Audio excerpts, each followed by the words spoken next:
Ç'po ndodh mes saj dhe Luizit?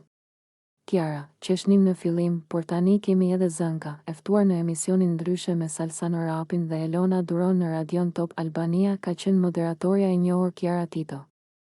Në këtë intervistë të veçantë, ajo ka treguar më shumë detaje në lidhje me karrierën e saj, familjen dhe projektet që pritet të vijnë shumë shpejt. Salsano e pyeti nëse ka qeshur më shumë me Luizin në fillim në BBV apo tani. Po, kemi qeshur shumë në fillim, pasi tani kemi edhe zënka.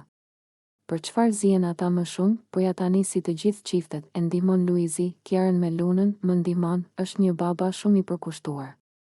Bebelinat nuk i ndëron, por e merr shëtitje. Kur Salsano e pyeti nëse ajo është natyrë xheloze, moderatorja u përgjigj duke thënë se nuk jam natyrë xheloze unë. E kam shprehur edhe më parë që nuk më pëlqen që t'i fuz vetes atë stresin, sepse dihet që në një marrëdhënie po pati xhelozi dhe po fiksove nuk është gjë e mirë. Do prishesh në një moment apo një tjetër. Se dhe dikujt i bëhesh e bezdishme, por edhe fillon dhe nuk të pëlqen vetja në momentin që transformohesh dhe fiksohesh me çdo gjë të mundshme. Nëse ju pëlqeu kjo video, shkoni në kanalin e YouTube-it Big VIP Albania Kosova, që e gjeni në bio. Mos harroni që të bëni subscribe dhe të klikoni butonin e ziljes që të informoheni për videot më të reja.